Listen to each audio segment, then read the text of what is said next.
of Ohio. He is the ranking member of the House Intelligence Committee. Sir, thanks for being with us this morning. Hey, Brianna, thank you for having me. So now that you have seen the level of classification we're talking about in these documents at Mar-a-Lago, and you've learned that DOJ is investigating possible Espionage Act violations, are you concerned that Donald Trump was keeping these highly classified documents at his resort?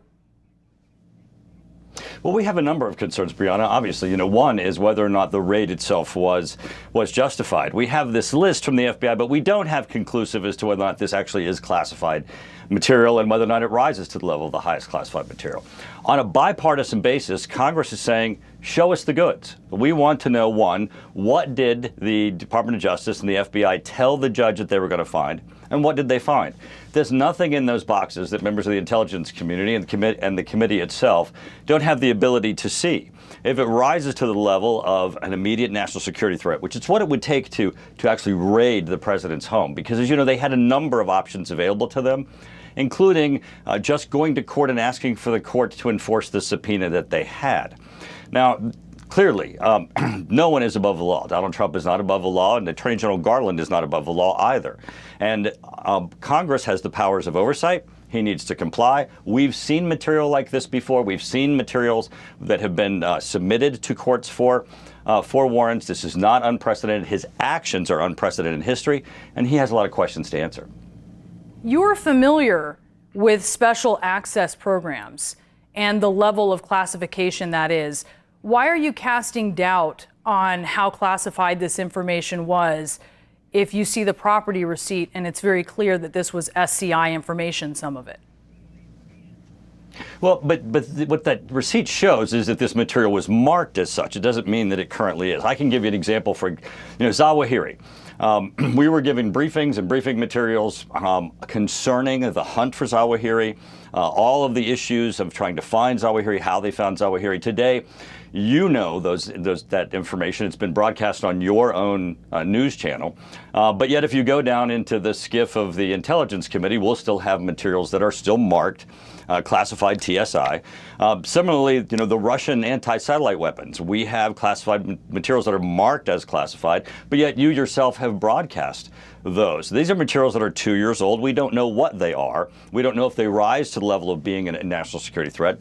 But the fact that you have here the Attorney General, who is going after President Biden's political rival, whose own personal career was derailed on the way to the Supreme Court by Donald Trump himself, an unequal application of the law between Hillary Clinton and Donald Trump, and the fact that you have the FBI previously submitting warrant materials that were bogus, that were politically motivated, that targeted Donald Trump, there's a high level of skepticism. But we don't have to speculate. We have the clearance. We have the oversight ability. Attorney General Garland needs to provide these materials. You have bipartisan calls for do that. Put the materials in a room, let us see them, and then we can tell you what our answer is and what our discernment is of whether or not this is a true national security threat or whether or not this is an abuse of discretion by Attorney General Garland. Do you take home documents marked special access? No. And yet you're casting doubt. And quite frankly, I've been in the Oval on. Office with the president. I'd be very surprised if he has actual documents that rise to the level of immediate national security threat. Well, the documents, just to be clear, several sets, and you're aware of that because you've seen the property receipt. You're casting doubt. You want information. You don't actually have that information on which to base that conclusion at this point. But you yourself would not take home documents that are marked special access. You would not take home this sensitive, compartmented information. Well, remember what I'm casting doubt on. I mean, it's not, these are labeled that. We don't know whether or not these are classified and rise to that level. But the second thing we don't know is, are they a national security threat? Attorney General Garland could have gone to court to enforce the subpoena that he had. Sir, do you know they're not? Asking the court to demand that Donald Trump deliver the materials to the court, and said he spent 9 hours in his home. That rises to the highest level. We give them authority to be intrusive and invasive, and that's to be used sparingly. There are other options that are available to him. The fact that they spent 9 hours in Trump's residence, they're going to have to justify that. They had concern this could be a national security threat. When you cast doubt on that, do you have evidence that this was not a national security threat? or that this was known to Well, not be a that's what's national great about security this. threat? We're actually to the point, and I'm sorry, you're breaking up a bit for me, but what we don't have to speculate. We have all the clearance. Congress has all the powers of oversight. All Attorney Garland has to do is comply with the laws, provide this information to us, let us look, show us the goods. Bipartisan basis, people are calling for the Attorney General Garland, show us the goods. We need to determine, is this a national security threat? And as we also determine that is, was there abuse of discretion by Attorney General Garland? So you're awaiting that information that you would like to get from DOJ. You mentioned Hillary Clinton. I would like to read a couple of things that you said about Hillary Clinton's emails in 2016. You said, quote, in May of that year, Hillary Clinton would be an awful president as she has shown a blatant disregard for our laws. You said former Secretary of State Clinton has put our national security at risk by showing a blatant disregard for highly sensitive classified information. In October, you said, I believe her actions as Secretary of State were not in accordance with the law. Some of your comments were said before it was even clear what was in her emails. You're not holding Donald Trump to the same standard. Why? Well, there's a significant difference here. One, there was active transmission of ongoing diplomatic classified communications that were traveling through Hillary Clinton's server in her residence, which innately and inherently are going to be a risk. These are 2-year-old documents that are in the president's residence. We don't know what's in them. They're not ongoing, certainly now, which they waited 2 years and a weekend after they got their warrant to raid his home. Sir, do you have evidence that they are not ongoing communications that you had in Hillary Clinton? But remember, they did not raid Hillary Clinton's home. This is why Garland has got to answer these questions. It's unequal application of law. They did not raid her home. How do you know? They how do you spent know that 9 they're hours in his home. Excuse me, sir. Sir, I just want to be clear. How do you know they're not ongoing? You haven't been briefed on what you want to be briefed on. How do you know that? Why are you saying that if you don't know it? Well, according to the receipt. Well, we do know it, and even you know it. And you and I can both agree that the inventory itself lists papers that were taken from his home in boxes. Papers are static. They're not ongoing data communications and transmissions of data, which is what was going through Hillary Clinton's server. Now, remember, they did not raid her home. They raided his home. You're they talking spent about 9 the hours information in his house. but what you were talking about is the information itself and whether it is still classified or whether it is still a national security risk. No, I was not talking about that. I was talking about the manner of transmission and the timeliness, what it represents as classified information. Now, as you know, also, which you didn't report, Donald Trump says he declassified these materials. No one questions that the president, former president, would have had as president the authority to declassify that material. So it is possible that you yourself can see all this material. And I know CNN will be demanding, I'm sure, as you demanded that the warrant and the affidavit be released to you. I'm certain that if it's declassified, which is a fact-based issue that's going to have to be also resolved, you yourself will want to see these documents. How do they rise to the level? Because you have to agree, when the FBI chooses the most intrusive, the most invasive process of invading a man's home, when they have available to them other options, I just want to be clear, demanding the court enforce the subpoena, these are classified documents. that former President Trump deliver the documents to the court. These are classified documents, some at the highest level. The fact that they choose the most invasive has to be concerned to you also.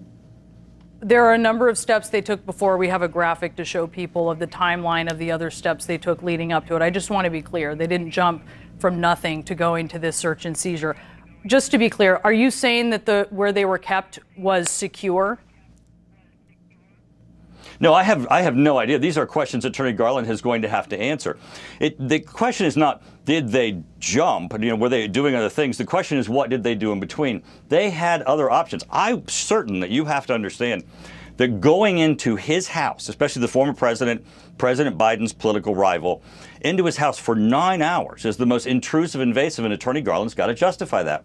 Congress has the authority of power of oversight.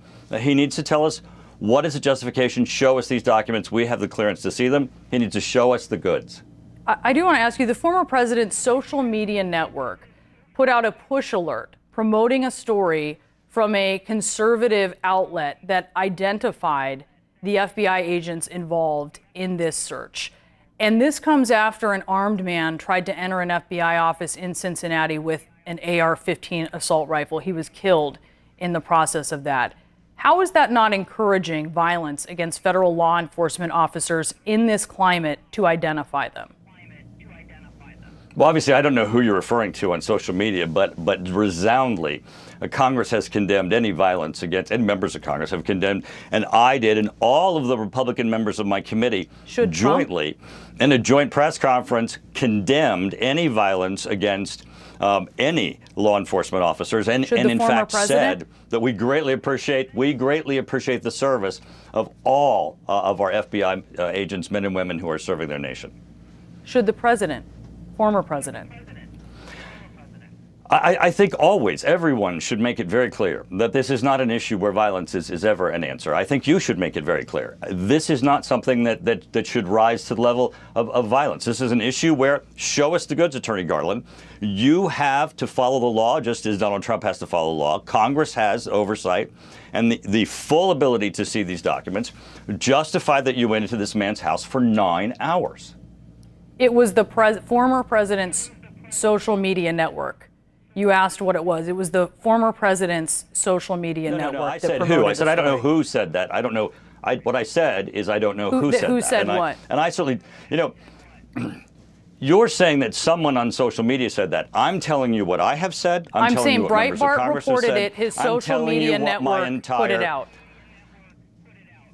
My entire Republican committee membership openly at the beginning of our press conference demanding, as has bipartisan demands been, show us the goods, Attorney General Garland. Which is separate from what I'm asking. And we did so Which is not what I'm asking, We did so by first opening and condemning all violence against any law enforcement, and by specifically saying we honor those men and women who serve in the FBI. We question the leadership of Attorney General Garland, who has raided the home of his boss, President Biden's political rival, who himself has had Donald Trump derail his career on the way to the Supreme Court, where the FBI has a history of unequal application of the law with both Hillary Clinton and Donald Trump, where the FBI has a history before of using bogus information that even the New York Times has reported it's bogus, the Russia dossier, to obtain a warrant targeting Donald Trump. There's a history here that Attorney General Garland has to pass the bar for. He has to justify this. We have the clearance for it. There's a history of us seeing these documents and information before. Show us the goods. Sir, we really appreciate you being with us. Thank you so much. We appreciate it. Congressman Thank you. Turner. Appreciate it. Thank you.